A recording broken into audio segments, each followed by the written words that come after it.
Assalamualaikum sahabat semuanya. Ketemu lagi kita kali ini akan mencoba membahas soal tes wawasan kebangsaan.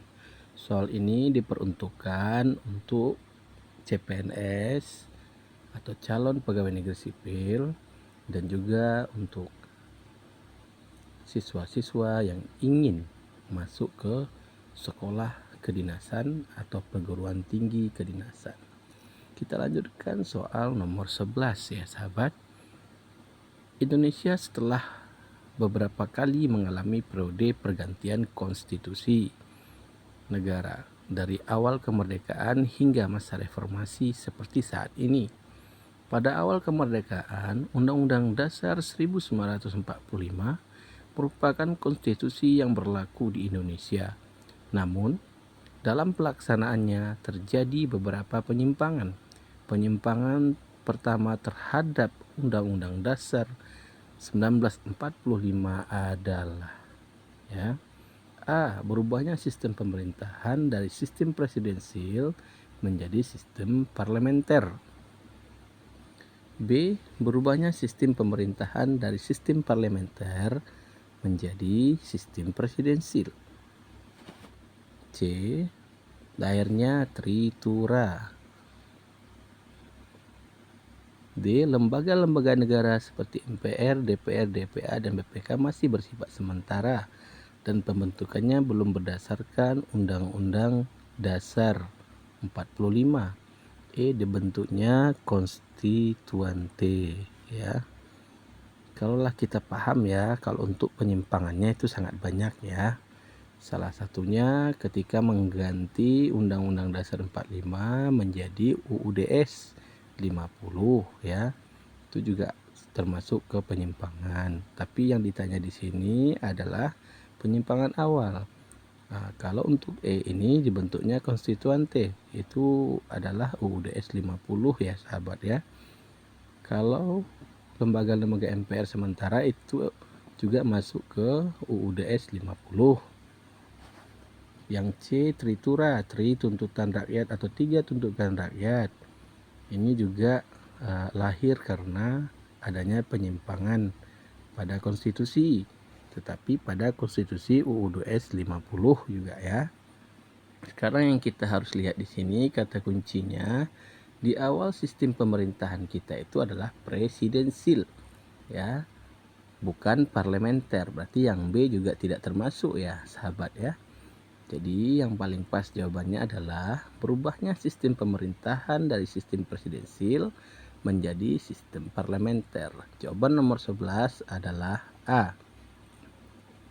Kita lanjut ke soal nomor 12. Bila ditinjau dari kedudukannya, terdapat hubungan Piagam Jakarta dengan Pancasila sebagai dasar negara Republik Indonesia. Seperti yang ditegaskan dalam Undang-Undang Dasar 45 adalah sebagai A. Usulan rancangan dasar negara. B. Rancangan dasar negara. C. Rancangan tentang dasar negara. D. Rancangan preambel hukum dasar. E. Konsep dasar negara. Ya, kita tahu dalam pembentukan dasar negara ini atau rumusan dasar negara, kita memiliki beberapa hal yang dibentuk pada saat itu ya. Dari mulai dibentuknya BPUPKI, juga ada yang namanya panitia kecil ya pada saat itu yang akhirnya melahirkan Piagam Jakarta. Itu adalah sejarah dari terbentuknya rancangan dasar negara Indonesia ya sahabat ya. Jadi di sini kalau kita lihat jawabannya, kalau A usulan, kalau B rancangan dasar, C rancangan tentang dasar negara, yang D rancangan preambul dasar atau hukum dasar, E konsep dasar negara. Jadi jawaban yang tepat untuk ini adalah rancangan preambul hukum dasar sudah disusun oleh Panitia 9. Selanjutnya dijadikan rancangan pembukaan Undang-Undang Dasar 45. Di dalamnya memuat rancangan dasar negara Pancasila. Rancangan Dasar Negara Pancasila ini sesuai dengan Piagam Jakarta memuat sila-silanya ada 5 juga ya sahabat ya. Berarti yang pas adalah rancangan preambul hukum dasar, yaitu D. Kita masuk ke soal nomor 13. Bila terdapat alasan yang kuat dan berpotensi mengganggu kestabilan serta keutuhan negara, amandemen undang-undang dapat dilakukan. Pada amandemen Undang-Undang Dasar 1945 pertama kali ditujukan untuk mengurangi kewenangan presiden. Alasan berkaitan dengan kekuasaan presiden sebelum era reformasi yang menjadi dasar amandemen tersebut adalah A. Arogansi presiden yang tidak mau bekerjasama dengan negara lain. B. Kekuasaan presiden yang otoriter. C. Penyelenggaraan pemerintah yang tidak mau dikontrol oleh DPR. D. Presiden tidak bertanggung secara penuh terhadap kondisi negara. E. Tidak adanya peran MPR dalam mengawasi presiden. Kita lihat dulu dari objektifnya ya sahabat. Kalau yang E, tidak adanya peran MPR mengawasi presiden. Harusnya MPR ini adalah melantik presiden ya, kemudian menerima laporan pertanggungjawaban dari presiden. Tentunya tugas mengawasi itu adalah dari legislatif, yaitu DPR. Berarti E tidak termasuk ya sahabat. Kita lihat yang D, presiden tidak bertanggung jawab secara penuh terhadap kondisi negara. Presiden itu bertanggung jawab kepada MPR ya sahabat. Yang C, penyelenggaraan pemerintahan tidak mau dikontrol oleh DPR ya. DPR hanya mengawasi ya, intinya tadi ya. Kemudian yang B, kekuasaan presiden yang otoriter. Kalau A, arogansi presiden tidak mau bekerjasama dengan negara lain. Sedangkan presiden-presiden Indonesia yang sudah 7 sampai saat ini ya, itu semuanya bekerja sama dengan negara-negara lain ya. Berarti jawaban yang pas itu adalah B, kekuasaan presiden yang otoriter. Sekarang kita masuk ke soal nomor 14. Dalam sistem ketatanegaraan Indonesia terdapat Undang-Undang Dasar 1945 sebagai konstitusi dan Pancasila sebagai dasar negara. Di antara keduanya memiliki hubungan A. Keduanya lahir secara bersamaan. B. Keduanya sama-sama disahkan PPKI tanggal 18 Agustus 1945. C. Keduanya memuat cita-cita dan tujuan bangsa. D. Pasal-pasal dalam Undang-Undang Dasar bersumber dari nilai-nilai dasar Pancasila. E. Keduanya menjadi pedoman dalam pembagian kekuasaan antar lembaga negara. Oke. Konstitusi artinya pembatas untuk kekuatan pemerintah, dibatasi oleh konstitusi. Pancasila adalah dasar negara Indonesia. Jadi yang paling pas itu adalah D. Pasal-pasal dalam Undang-Undang Dasar 45 bersumber dari nilai-nilai dasar Pancasila. Ini bisa sahabat lihat ya pada preambul ya, alinea 1 sampai alinea 4 semuanya memuat sila-sila atau dasar negara yang ada dimiliki oleh bangsa Indonesia. Kita masuk ke soal nomor 15. Indonesia merupakan negara yang besar, memiliki identitas nasional yang membedakan dengan negara-negara lain. Yang bukan merupakan sumber identitas nasional bangsa Indonesia adalah A. Dasar negara, B. Wilayah dan kondisi geografis, C. Teks proklamasi, D. Ideologi, E. Agama. Kalau kita lihat sumber identitas nasional ya pada pasal 33 sampai pasal 35 itu ada bendera, bahasa, Bhinneka Tunggal Ika, kemudian Undang-Undang Dasar dan Pancasila ya. Dan ada juga identitas non fisik seperti suku-suku bangsa ya. Identitas ini disebut juga sifat atau jati diri yang melekat pada sesuatu. Identitas ini merupakan hal yang dibuat karena identitas nasional ini dibuat dan disepakati oleh warga suatu bangsa sebagai identitasnya ya sahabat ya. Jadi yang tidak termasuk di sini adalah ya C ya, teks proklamasi ya, karena itu adalah deklarasi orang Indonesia, bangsa Indonesia untuk merdeka pada awalnya ya. Berarti jawaban yang tidak adalah C ya sahabat.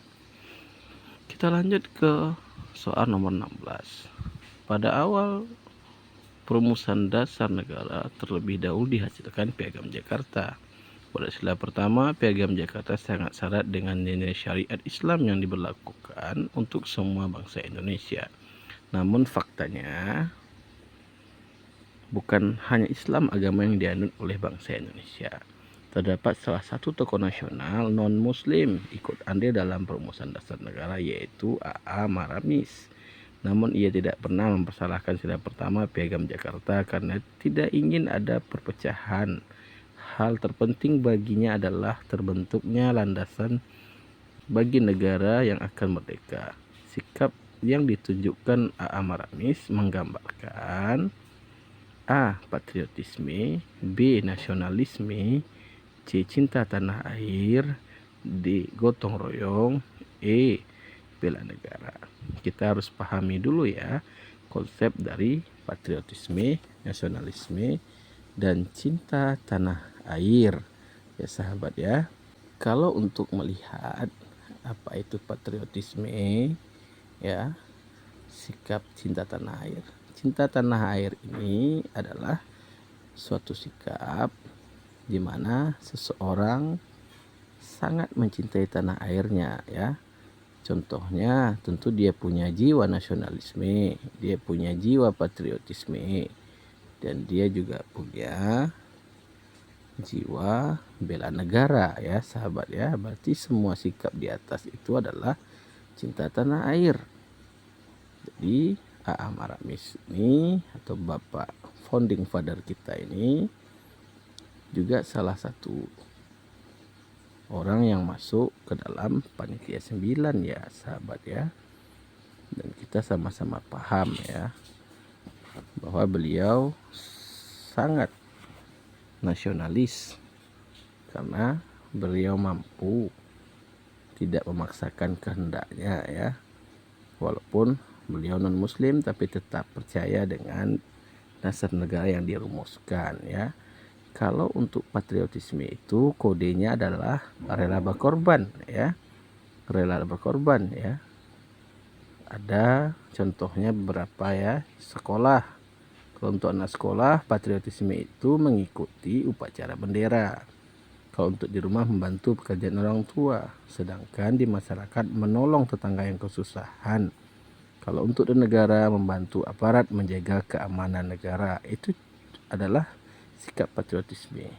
Kalau untuk nasionalisme itu adalah sebuah kesetiaan ya. Di negara itu menggunakan produk dalam negeri.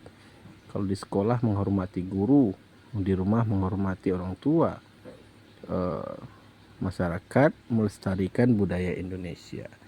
Jadi kira-kira apa yang masuk di sini ya sahabat untuk Bapak A.A. Maramis ini ya. Kalau bela negara ya, itu ada istilahnya kesadaran ya. Kalau negara mematuhi peraturan hukum dan membayar pajak.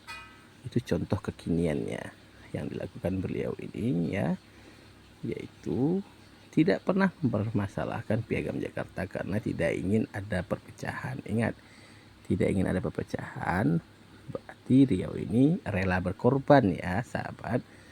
Sama dengan menjaga atau ikut menjaga keamanan negara. Jadi jawaban yang pas adalah patriotisme karena ada rela berkorbannya di situ ya sahabat. Nomor 16 jawabannya A. Kita masuk ke soal nomor 17. Demokrasi merupakan aspek penting dalam pemerintahan. Demokrasi pada hakikatnya bermakna pemerintahan oleh rakyat pada suatu negara. Maksud pemerintahan rakyat adalah A. Pemerintahan yang dijalankan telah mendapat pengakuan dari rakyat. B. Pemerintah menjalankan pemerintahan atas nama rakyat. C. Pemerintahan yang dijalankan bertujuan untuk kepentingan rakyat. D. Menjalankan pemerintah harus mendapat legitimasi dari rakyat. E. Pemerintah harus senantiasa mendengar aspirasi masyarakat dalam menjalankan pemerintahan.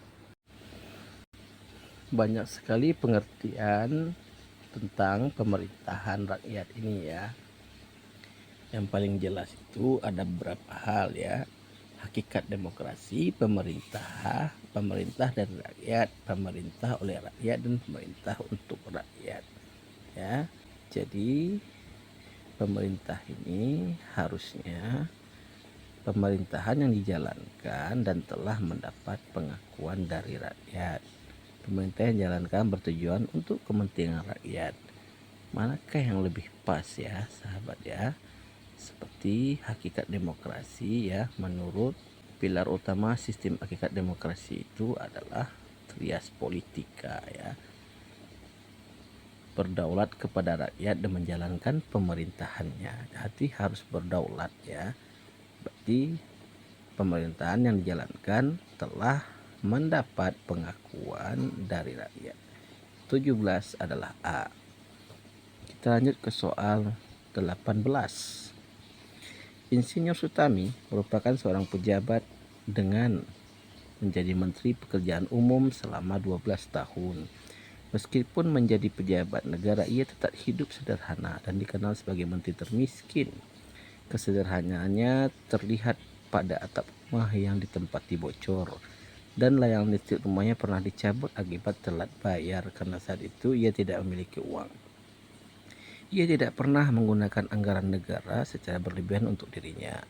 Ia juga tidak pernah meminta-minta fee kepada kontraktor yang mengerjakan proyek besar yang ia awasi. Sikap integritas yang ditunjukkan oleh Insinyur Sutami adalah A. Kejujuran dalam menjalankan tugasnya sebagai pejabat negara. B. Tidak melakukan tindakan korupsi terhadap anggaran proyek pembangunan milik negara. C. Komitmen terhadap tugasnya sebagai pejabat negara. D. Konsisten dan mengatur prinsip dalam menjadi pejabat negara. E. Tidak melakukan pemerasan terhadap kontraktor yang mengerjakan proyek negara. Ya, yang paling pas di sini adalah kejujuran dalam menjalankan tugasnya sebagai pejabat negara. Itu integritasnya ya. A. 19. Di negara Indonesia mengenal sistem hukum yang menjunjung tinggi hukum sebagai jaminan dan aturan yang ditetapkan bagi seluruh warga negara. Hal tersebut dikenal dengan rule of law, yang berarti A. Tidak melakukan pembedaan untuk hukum privat dan hukum publik. B. Kepatuhan dan ketaatan terhadap hukum diatur dalam undang-undang. C. Adanya sistem tata urutan peraturan perundang-undangan. D. Setiap warga negara memiliki pemahaman terhadap apa yang berlaku. E. Negara tidak melakukan perlakuan eksklusif dalam peradilan bagi sebagian warga negara. Ya, rule of law ini adalah sebuah aturan ya. Itu adalah prinsip hukum di mana yang menyatakan bahwa negara harus diperintah oleh hukum dan bukan sekedar keputusan pejabat-pejabat secara individual. Prinsip tersebut biasanya merujuk kepada pengaruh dan wewenang hukum dalam masyarakat, terutama bagi pengatur perilaku, termasuk perilaku para pejabat pemerintah. Jadi jawaban yang pas itu adalah B ya, kepatuhan dan ketaatan terhadap hukum diatur dalam undang-undang. Kita lanjut ke soal nomor 20. Perkembangan teknologi informasi dan komunikasi seperti sekarang ini sangat memungkinkan remaja untuk berkomunikasi melalui media sosial. Namun dalam pertemanan online seringkali diwarnai dengan tindakan harassment dan cyberbullying. Hal tersebut merupakan momok bagi generasi muda sekarang. Bila ditinjau dari perspektif pilar negara, faktor penyebab utama terjadinya masalah tersebut adalah A. Masih kurangnya kesadaran generasi terhadap hukum. B. Pendidikan dasar bagi generasi muda yang masih lemah. C. Kurangnya pengawasan dari pihak sekolah. D. Masih kurangnya bimbingan konseling pada generasi muda. E. Lunturnya pemahaman terhadap nilai Pancasila. Kalau kita bahas perspektif pilar negara, kita paham ya, pilar negara itu ada 4. Undang-Undang Dasar, Pancasila, NKRI, dan Bhinneka Tunggal Ika. Di sini yang mencantumkan salah satu pilar negara adalah nilai-nilai Pancasila. Berarti jawabannya E ya, lunturnya pemahaman terhadap nilai-nilai Pancasila. Oke sahabat, Sekian dulu ya pertemuan kita kali ini. Insya Allah kita akan lanjutkan kembali soal-soal berikutnya ya. Tolong tinggalkan komentarnya untuk perkembangan YouTube channel kita. Jangan lupa di subscribe ya sahabat, karena ada beberapa hal nantinya mungkin ada kesalahan atau kekurang pahaman dari kami juga ya. Mohon juga bimbingannya dan masukan-masukan positifnya dari sahabat. Terima kasih, sampai jumpa lagi.